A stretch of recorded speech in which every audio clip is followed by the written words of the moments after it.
Olá a todos, começando finalmente o primeiro vídeo da temporada de outubro sem Shingeki no Kyojin. Amém, Senhor! Não preciso falar daquilo lá, não preciso que vocês me batam por esse anime, vocês podem me bater por todos os outros animes que eu vou falar agora nesse vídeo, que inclusive tem, como você deve ter percebido pelo título e pela thumbnail, tem uma adição que eu acho que eu vou seguir falando do tal do Bunny Girl. Talvez. Mas vamos começar com o que a gente falava antes, eu vou deixar o Bunny Girl pro fim.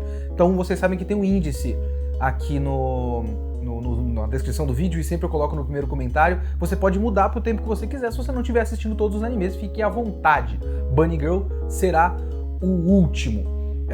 Mesmo se você não tiver assistido todos os trechos, não esqueça de compartilhar os nossos vídeos por aí pra, espalhar a palavra do VideoQuest, ver se mais pessoas gostam dos nossos vídeos, comentando todos os animes da temporada, comentando toda a temporada, alguns animes. E sexta-feira tem a continuação do vídeo meu sobre violência, mas agora sobre um assunto um pouco mais amplo, vocês estão ligados. Enfim, vamos falando em violência e abuso sexual, Banana Fish. Cara, Banana Fish, como eu já disse algumas vezes, eu acho muito legal. Vamos lá. Tem muito anime, muitas histórias, muitos filmes, whatever, sobre relacionamentos homossexuais. E, em geral, eles são sobre o fato deles serem gays ou sobre o fato de eles serem um casal gay e de como é difícil ser gay. O que é válido e necessário. Mas não precisa ser a única coisa que tem. E eu já vi pessoas falando por aí uma coisa que eu concordo, que seria da hora ter um filme qualquer, um anime qualquer, com uma história qualquer, em que os personagens são gays. E isso é a melhor parte de Banana Fish. Ele é uma história policial, de máfia, um thriller de ação em que tem um casal gay. A nova abertura claramente coloca eles como um casal, né? Eles quase se beijam e se afastam e tal. Essa é a parte legal e eu não quero desgostar de Banana Fish porque isso é uma coisa muito positiva, mas o bagulho tá realmente forçando a barra, sabe? Nos últimos episódios tá forçando a barra. Alguém nos comentários falou que esse é um arco muito ruim, que a pessoa gostaria de não ter sido adaptado para o anime, de ter sido limado. Então eu tô na esperança de ser temporário, de não se estender demais. Porque o arco atual consiste em uma trama em que o Ash foi sequestrado e forjada a morte dele publicamente. O cara é um moleque qualquer. Eu não sabia que ele, até onde a história passou até agora, mesmo que o Ash seja talvez o próprio Jesus Cristo, ele não é famoso. Mas precisou colocar na TV pra ficar bem claro que ele morreu e forjar com organizações governamentais secretas e tudo mais, porque os caras estão desenvolvendo a droga do Banana Fish, eles chamam de B1, a organização, se eu não me engano. Mas eles estão desenvolvendo o Banana Fish, e o Banana Fish deixa as pessoas meio como zumbis violentos, né? O irmão dele ficou assim, outros personagens ficaram assim, o Shorter ficou assim, um zumbi violento sem inteligência e sem controle da própria agressividade. E eles conseguiram desenvolver a ponto de tirar a parte da agressividade. Pegaram lá, mostrou o exemplo de um cara que era um estuprador e não tava mais violento, ele tava meio... mas não tava com os instintos de violência dele. Mas eles precisam desenvolver agora a parte de manter a inteligência. Que eles fizeram isso no Doutor lá, no whatever cientista que desenvolveu o Banana Fish, ou qualquer coisa do tipo, e ele perdeu a inteligência, mas agora eles querem controlar, eles só querem o controle mental. Eles querem controlar cientistas, por exemplo, sem acabar com a inteligência deles. E por isso o Ash é a chave, porque ele é um gênio com QI maior que 200. Porra, né? É demais pra minha cabeça. O foda do Banana Fish é isso. Tá certo que a essa altura, talvez eu já devesse ter me acostumado com o fato de ele ser galhofaço, mas ele realmente não me parecia ser galhofa de início. E aí ele tá muito galhofa. Ele tá muito bobo. Sabe? A trama desse arco, que eu espero que acabe em breve, é muito besta. Sei lá, 4, 5 episódios atrás, o Ash conseguiu aquele apartamento na frente lá dos caras do Godinez e começou a espionar e fazer umas coisas de se vingar financeiramente e tal. Isso era muito da hora. Eu realmente achei que ia ser isso agora. Os dois morando juntos, desenvolvendo um relacionamento, ao mesmo tempo que ele se vinga do cara de maneiras criativas. Mas aí ele é sequestrado e os caras querem estudar o cérebro dele porque o cérebro dele é excepcional, sei lá. E aí você tem o resto das coisas que estão em volta, assim. Principalmente o Yut Lung, o chinês de cabelo longo, que esse cara eu não sei mais o que tá fazendo na história. Ele foi um pivô de um momento muito importante. Naquele momento ele fazia parte do que estava acontecendo. Agora, tem uma fala dele no começo desse episódio, onde ele diz: eu decidi que vou ser inimigo do Ash. E eu não sei exatamente por que ele deveria ser inimigo do Ash. Talvez apenas porque ele precisa se manter na história. Talvez porque o Ash é uma espécie de uma entidade cósmica misteriosa que todo mundo é atraído em volta dele e ninguém consegue se desvencilhar dessa presença tão misteriosamente sedutora que é o Ash. E aí ele precisa estar lá e ele decidiu que será inimigo do Ash. Tem o outro, o Sing. O Sing tem mais motivo para estar na história hoje porque ele ainda tem uma espécie de vingança contra o Ash. Apesar de admirar e respeitar e achar incrível, mas ele sabe que devia ser rival e tem que matar o cara, mesmo que ele meio que entenda que não foi culpa do Ash, enfim. Parece que a essa altura eles estão meio que forçando mais conflitos do que apenas o conflito Ash Godinez ou o próprio conflito Ash Age, que talvez seja melhor, porque se fosse o Ash se vingando da máfia e o Age tendo que lidar com o fato de que a pessoa que ele ama é um monstro assassino, já seria história suficiente.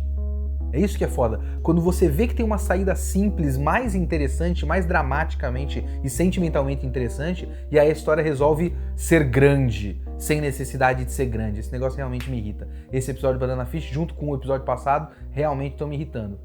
Eu espero que a fase passe. Gridman continua maravilhoso! Eu tô gostando demais de Gridman. Esse episódio foi ótimo, mas eu entendo caso as pessoas assistam e achem ele meio estranho do jeito errado. Porque, vamos lá, vamos por partes. A primeira coisa que tá se desenvolvendo de verdade aqui é a personagem da menina coxuda. Ela tem um nome, eu esqueci o nome dela, mas eu também esqueci o nome de todo mundo da série, tirando o Calibur e o Gridman. Todos os outros são nomes japoneses. E eu não consigo gravar nomes japoneses, a não ser que o nome seja Akira. Mas enfim, a menina, a única menina do trio, ela é a personagem que está se desenvolvendo no momento. E está se desenvolvendo de uma maneira muito interessante, porque não é só o arco dela, mas a maneira como o arco dela é representado visualmente está colaborando para que tudo... para que a gente sinta tudo aquilo imageticamente, digamos assim. Não é só o texto, é a sensação. A direção de Gridman continua, para mim, maravilhosa. Tem um post do Sakuga Blog, que é um blog muito bom que eu devia ler mais, mas é um blog muito bom, uns caras que realmente entendem realmente entendem da produção, sabe quem é o animador de cada cena e tal.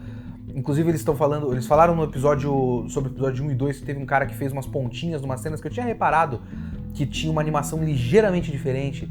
Por exemplo, no episódio 2, quando o moleque de óculos comemora que o principal entrou no computador, se eu não me engano, ele faz assim e tem umas linhas de ação, que é um animador que curte distorcer a imagem em certos frames para dar uma sensação de movimento, maior sensação de movimento mais dinâmico.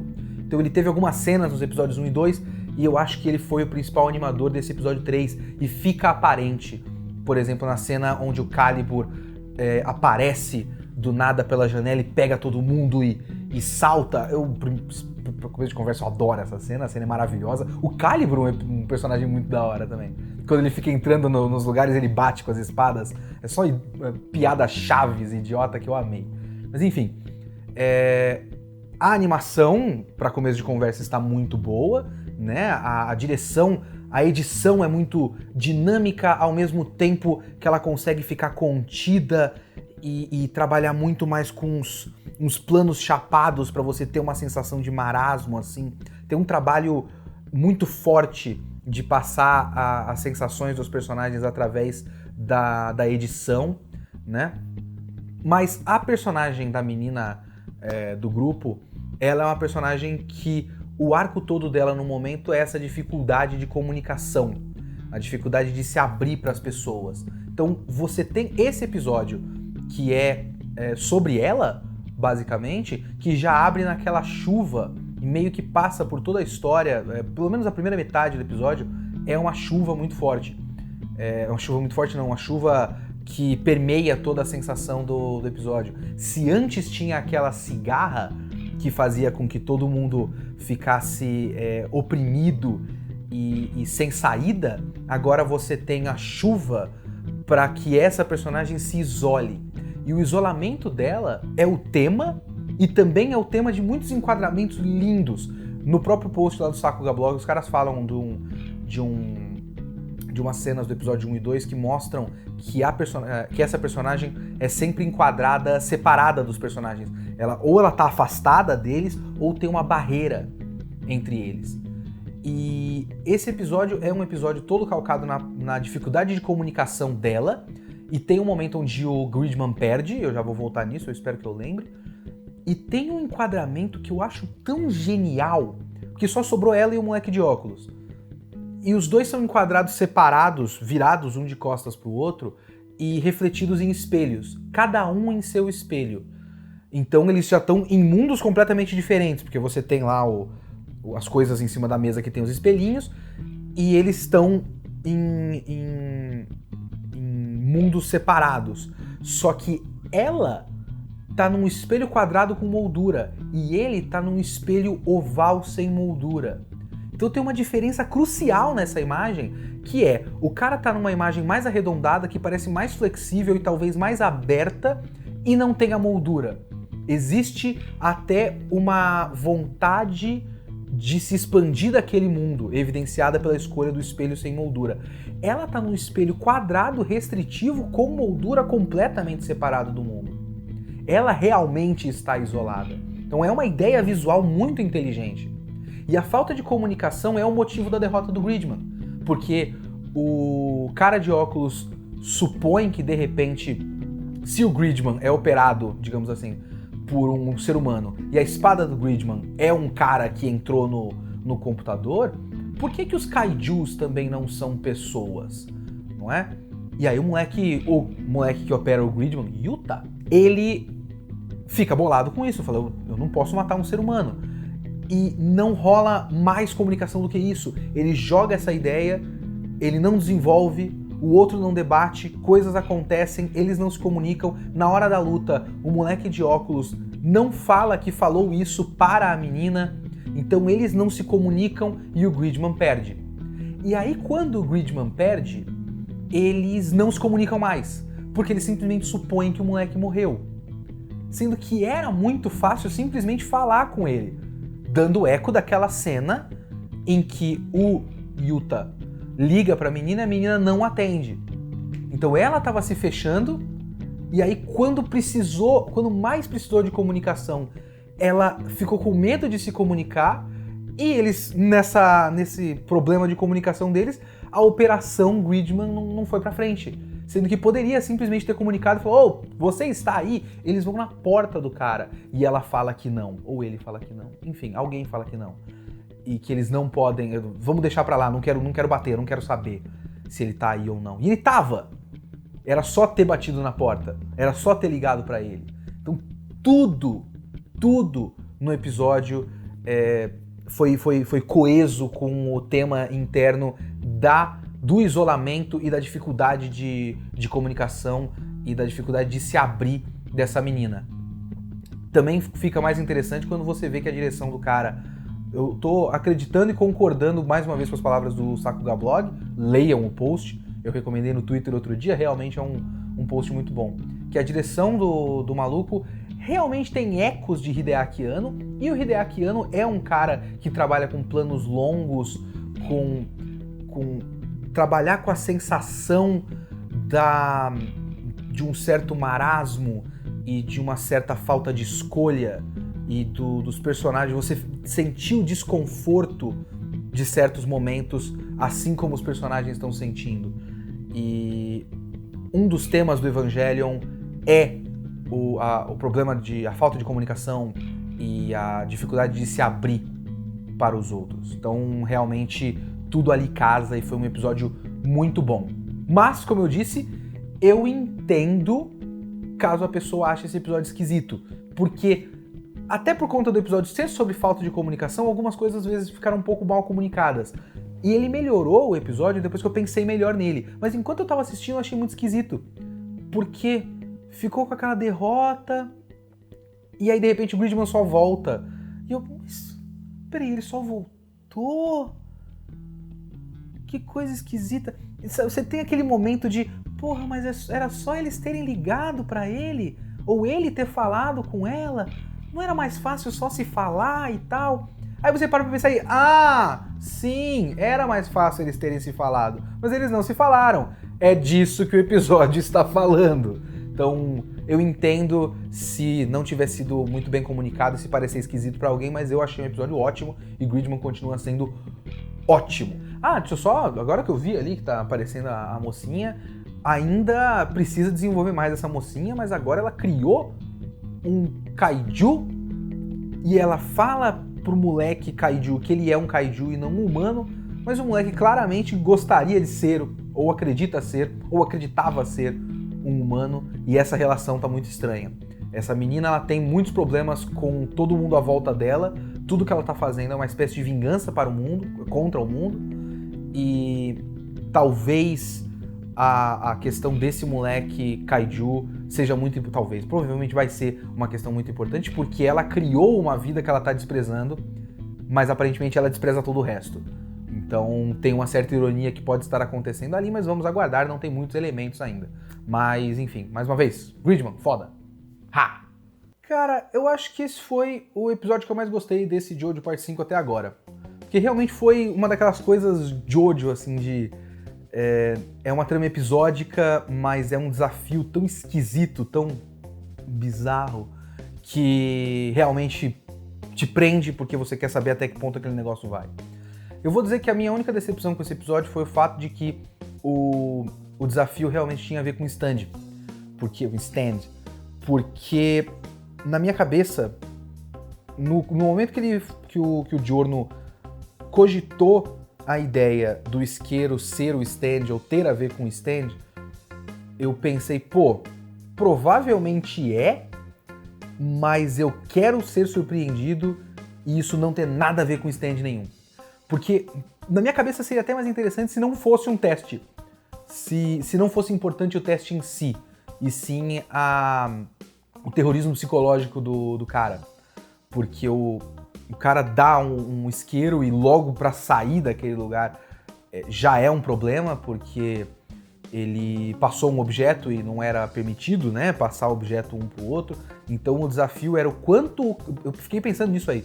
De repente o desafio é o quanto ele se importa em cumprir o teste e não cumprir o teste per se. E aí depois o cara ia pegar informações de fora, ia ter um espião, ou ia só medir o comportamento do Giorno quando ele voltasse. Sabe esse tipo de coisa?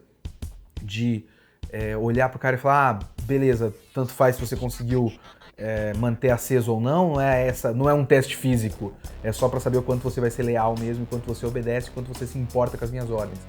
Eu tô ligado que você tentou sério, ou então se o cara chega muito cocky, sabe, muito metidão, fala, bom, você não levou a sério esse negócio, você desligou esse isqueiro em algum momento, que eu sei, e você não passou. Mas não, realmente é um stand que tá ligado ao isqueiro e que quando o isqueiro é desligado ele é ativado, né? Ok, não é um grande problema, mas eu acho que seria mais interessante se não fosse desse jeito. Mas enfim, eu curti por conta desse desafio esquisitaço, eu curti por conta do personagem esquisitaço, que eu já esqueci o nome, mas é o Homem-Cama. Por quê? Eu gosto dessas decisões que não tem nenhuma explicação plausível. O cara tava deitado e ele parecia uma cama, mas ele não é uma cama, ele é só muito grande. E por algum motivo ele tava deitado e ele parecia quadrado. Ótimo. A não ser que ele tenha alguma habilidade, um shape-shifting aí. que eu não tenha entendido ou que vai ser explicado depois, mas quero até que seja só isso. Ele às vezes deita e parece uma cama. E as pessoas se confundem. Gosto. É idiota.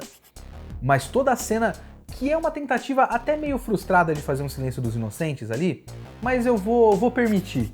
Tá tudo bem. Ainda tem uns enquadramentos muito bonitos. Eu gosto, por exemplo, daquele lance da cena da taça, que ele vai colocando o vinho na taça e vai enchendo com a cara do Giorno até que cobre ele inteiramente, como se ele estivesse já sendo envolvido por aquele mundo e não tivesse saída, né? E eu gosto também de quando ele vai embora da conversa com o cara, que tem um enquadramento do corredor, onde ele tá conversando com o maluco através do vidro, e tem umas cabeças de gárgula. E não tem nenhum motivo pra ter cabeça de gárgula dentro da prisão. Mas tem. E é só um cenário claustrofóbico estranho, sabe? Então, eu curti esse episódio por conta desses jogos, por conta da tensão. Às vezes a tensão é um pouco forçada. Eu acho, por exemplo, que naquela cena que o Koichi entra no quarto, não teria absolutamente nenhum problema se ele tivesse aberto a porta e dado o documento pro cara. Simplesmente, assim. Tá certo que o Koichi tá querendo achar o cara e talvez levar de volta, mas ele podia ter dado o negócio e fala comigo depois, sabe? A gente conversa amanhã e fugir eternamente do Koichi depois, sei lá. Me pareceu uma tensão um pouco forçada, mas a situação é estranha o suficiente para que seja interessante e intrigante. Então, eu curti esse episódio. Foi o episódio que eu mais curti de Jojo Vento Áureo até o momento. Realmente foi legal. Muito bem, Rascal Does Not Dream of Bunny Girl Senpai Kimi Waru whatever doravante chamado apenas de Bunny Girl. É um anime que os padrinhos pediram muito, então eu estou comentando aqui por causa dos padrinhos. Então, se você quer ter esse nível de influência nas decisões do VideoQuest, considere fazer parte do padrinho. Considere colaborar com dinheiro para a gente, porque aí se você me pagar, eu posso assistir uma adaptação de light novel. Mas eu assisti os 3 primeiros episódios de Whatever Bunny Girl e talvez eu siga. Talvez eu siga porque parece que tem algo sendo dito. Parece. Vamos lá. Eu li recentemente esse livrinho aqui. Introdução à Cultura Japonesa, Ensaio de Antropologia Recíproca de Hisayasu Nakagawa. É um livrinho muito curtinho, ó, bem curtinho. Dá pra você achar na Amazon bem baratinho, é super rápido de ler, graças a Deus, porque eu leio um livro a cada eclipse solar. Eu sou muito lerdo para leitura, infelizmente, então eu consegui ler rapidamente. Opa, caiu o meu marca-página que só estava parado aqui. Meu marca-página de Mag. Mas eu terminei o livro é muito da hora. E ele é uma coletânea de ensaios sobre o comportamento do japonês em sociedade. E tem um ensaio aqui que é muito interessante. Tem alguns que tratam desse tipo de coisa, mas tem um pouco mais específico. Eu quero abordar esse tema em algum dia que eu for falar de Gatchaman Crowds, que eu acho que faz um trabalho de falar sobre isso muito melhor do que o Bunny Girl até o momento. Eu assisti 7 episódios de Gatchaman Crowds, 3 de Bunny Girl. Comparação um tanto injusta, mas do primeiro eu já achava mais interessante do que o primeiro de Bunny Girl. Enfim. Vamos lá. Tem uma coisa muito interessante que esse livro diz, que é de um japonês, comparando muito com o comportamento ocidental, mais especificamente francês. Ele foi um cara que morou um tempo na França, estuda a literatura francesa e tal, que é a questão de que as relações japonesas se dão menos em termos de indivíduo para indivíduo e mais em termos de função. É por isso que os honoríficos são tão importantes no fim das contas. Não que a tradução para o português precise manter o honorífico, porque eu sou contra para começo de conversa. Mas eles de fato são importantes para a comunicação porque você precisa marcar qual é a relação entre as pessoas para que se entenda a relação até hierárquica entre as pessoas, para que se entenda quem é quem e como essa relação vai se dar, vai acontecer, né? E as pessoas existem nesse contexto. Não tem exatamente o Leonardo, tem o youtuber de anime. Então você não vai se importar com a pessoa que tá ali, você vai se importar com o que ela faz para você, digamos assim. O Bunny Girl trata um pouco disso, e essa é a parte mais interessante do Bunny Girl, que é o fato de que, se você não tá ligado de nada, eu vou falar de 3 episódios desse Bunny Girl, que é o que tem até o momento. A história é que tem uma menina que era uma atriz e ela não quis mais ser atriz, tem lá o motivo nesses 3 episódios, fala o porquê, tem a questão da mãe, que era empresária dela, e inclusive é muito interessante que no celular tá como empresária e não como mãe, porque a função mudou. Ela não tá mais na função de mãe e filha, tá na função empresária e atriz. Então realmente a função e a relação delas mudou completamente. Aí a empresária, que é a mãe, forçou a menina bem mais nova a tirar umas fotos de biquíni, e ela se sentiu muito constrangida e quis sair do meio artístico. Quando ela saiu do meio artístico, ela parou de ser vista pelas pessoas. E ela de fato parou de ser vista pelas pessoas. Por isso que tem as imagens dela vestida de coelhinha. Porque ela testa essa percepção das pessoas vestida de coelhinha da Playboy, basicamente. Se nem vestida, seminua, vestida de coelhinha, as pessoas veem ela, é porque realmente ela tá funcionalmente invisível para a sociedade. E ao longo desses 3 episódios, ela vai sendo meio que esquecida paulatinamente por todas as pessoas que ainda reparavam nela. Porque na escola ela ainda tinha meio que a função de senpai e tinha a função de ex-celebridade. Então ela tinha essas características. Ela não é a Mai, Sakurajima, acho que é Sakurajima Mai. Ela não é a Mai, ela é a ex-celebridade. E ela é conhecida nesses termos. Ninguém fala com ela, mas ela é conhecida nesses termos. Só que mesmo assim ela foi sendo esquecida. E as pessoas simplesmente não reparam que ela tá. Ela coloca a mão na frente das pessoas e elas não veem que ela tá lá. E isso é explicado pela história, uma tal de síndrome da adolescência, que é um fenômeno mágico/sobrenatural, digamos assim, que se dá de maneiras diferentes para pessoas diferentes. O personagem principal, o Generi-kun, ele passou por isso também depois de sofrer as consequências de um boato de que ele tinha mandado 3 pessoas para o hospital. Ele tem cicatrizes no peito que ele não sabe de onde vieram. A irmã dele sofreu bullying virtual e ela sofria cortes do nada, como se o bullying virtual estivesse afetando ela fisicamente, diretamente. E parece que tem mais casos de outros personagens que devem ser citados mais pra frente. Então, a história gira em torno... Vai girar, eu suponho, em torno disso ao longo da série, mais sobre esse negócio dessa síndrome da adolescência, das maneiras que ela se manifesta em diversos casos diferentes. Mas esses 3 primeiros episódios foram meio que um arco completo, né? Que é o arco do moleque principal, o Generi-kun e a Mai se relacionando e criando um laço afetivo, digamos assim. E no fim, talvez eu nem goste tanto da resolução desse arco. Porque é o seguinte, ele é um breve estudo dessa questão de como o indivíduo no Japão é apagado.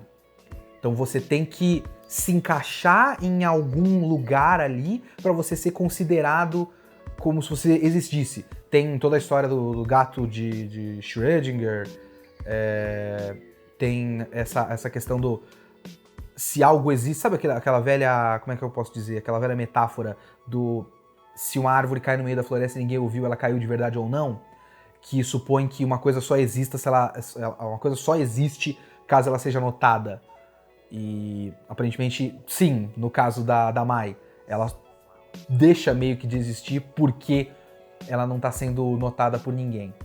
Então eu gosto que ele trabalha essa questão é interessante, eu não acho que é super bem trabalhada para começo de conversa, eu acho que tem nuances ali que são interessantes, que não só tem a questão de como se dão as relações nas escolas no Japão, como também tem a questão do meio artístico japonês e do quanto as pessoas são apagadas no meio artístico japonês.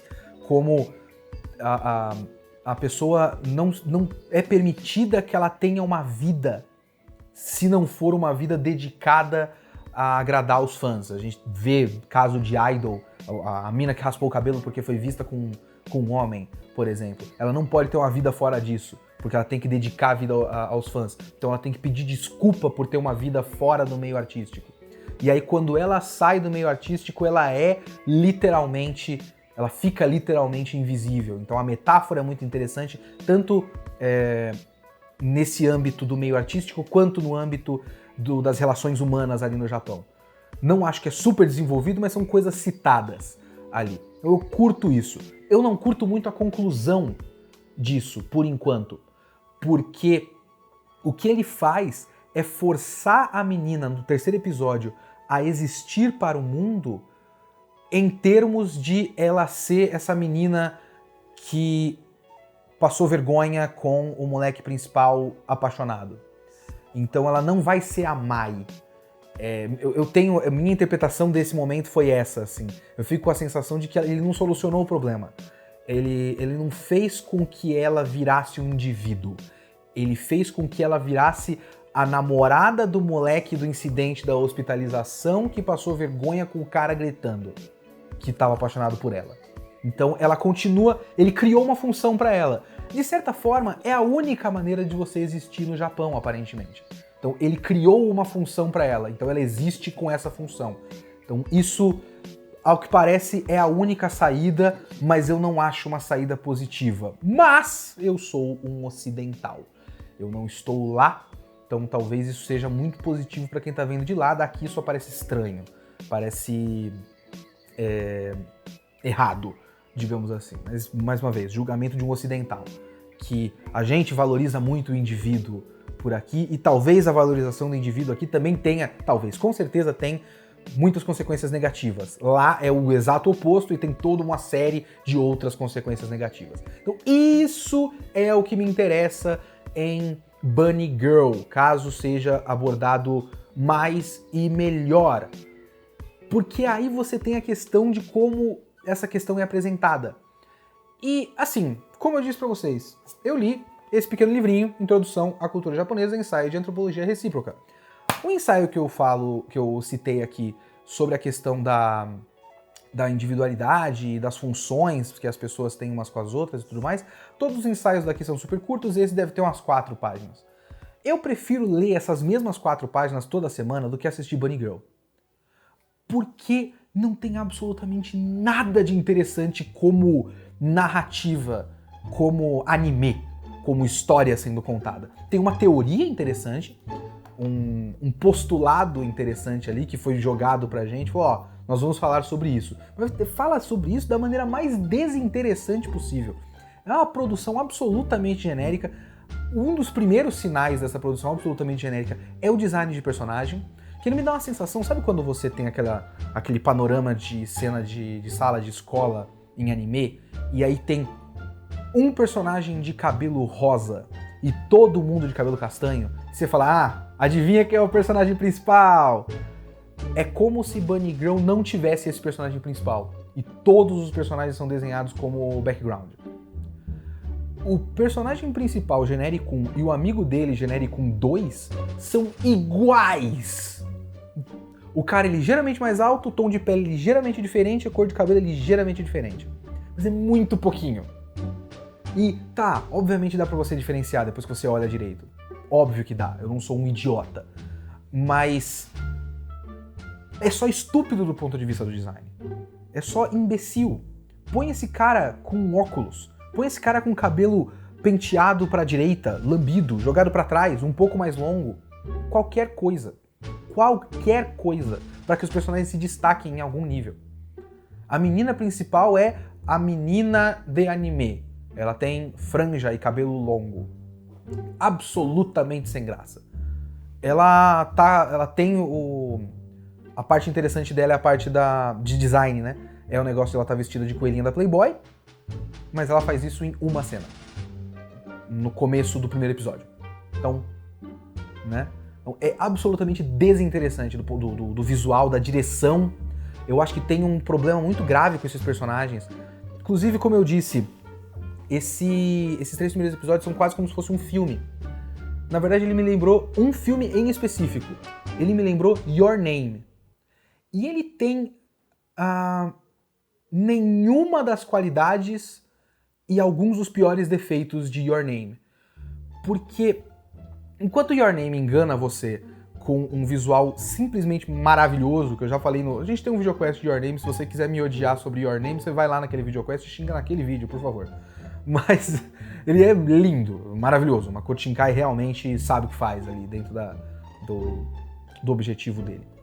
Ele tem isso, pelo menos. Você vê, tipo, tem uma certa personalidade na edição e na direção, nos enquadramentos que ele tem mania de usar, que tem todos os significados que ele retoma em todo filme e tudo mais. Mas como eu disse naquele vídeo do Your Name, eu acredito que os dois personagens não têm nenhuma química e eles não têm uma relação afetiva de verdade, amorosa de verdade, até o momento que a história decide que eles têm que ser um casal. E eles são dois personagens absolutamente desinteressantes, absolutamente sem personalidade. A menina principal, Bunny Girl, whatever, a Mai, ela tem algumas coisinhas um pouco sutis, um pouco mal dramatizadas, que aí lá pro fim do terceiro episódio, quando o personagem principal, genérico, tá enumerando as características da personalidade dela, que eu parei e falei, era isso que eles estavam tentando dizer. Ok. Eu acho realmente uma personagem, os dois são personagens muito sem graça. O moleque tem talvez a única coisa interessante dele é que ele meio que fala as coisas na cara. Mas ele fala as coisas na cara com nenhuma expressão. Então a direção também tá meio que nesse nível, em que tudo é meio chapado. Então não tem diferença de tom de uma cena pra outra. E ele é um cara meio monótono visualmente. E a dublagem dele, na maior parte do tempo, quando ele não tem que fazer uma cena forçada de drama, onde ele grita e tudo mais, ele também é meio plano. Então o rosto é plano, a voz é plana, a direção é plana, e aí fica naqueles momentos onde ele tá sendo sarcástico, então não é exatamente engraçado, é só ele sendo pau no cu. Então não tem muito como você gostar desse maluco. Eu tô ligado que tem, isso que é o foda, né? Eu tô ligado que tem porque as pessoas estão elogiando justamente o relacionamento deles, e como é natural e tudo mais. E como o personagem principal se comporta de uma maneira muito mais natural. E, de fato, ele se comporta de uma maneira natural. Só que ele é naturalmente uma pessoa que eu não queria conversar com ele, porque ele é muito sem graça.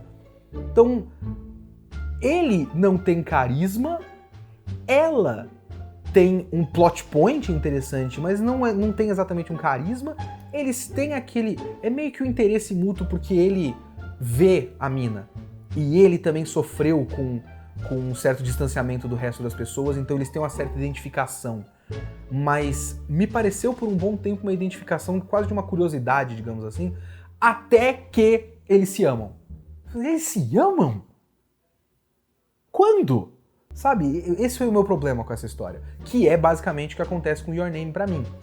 Que do nada a história decide que eles estão absolutamente apaixonados. E agora eu tenho que acreditar que eles estão absolutamente apaixonados. Sabe? Então, é aquilo. Tem coisas interessantes sendo ditas da maneira mais desinteressante do mundo. Eu vou ver se eu falo a partir de agora. Nossa, 42 minutos de gravação. Eu falei demais, mas eu falei também de muitos episódios de muitos animes. E é por isso que eu não queria pegar mais um anime, viu? Enfim. Até a semana que vem. Não percam o vídeo dessa sexta. E inscrevam-se no canal. Considerem colaborar com o nosso padrinho para vocês me fazerem assistir mais animes como esse. E compartilhe o vídeo por aí. E é isso. Muito obrigado, falou. E se você gostou desse vídeo, não esquece de se inscrever no nosso canal, dar uma olhada no restante do nosso conteúdo e também conferir o link na descrição desse vídeo do nosso Padrim. Qualquer contribuição, nem que seja R$1, já ajuda o VideoQuest a continuar existindo e a ficar cada vez melhor.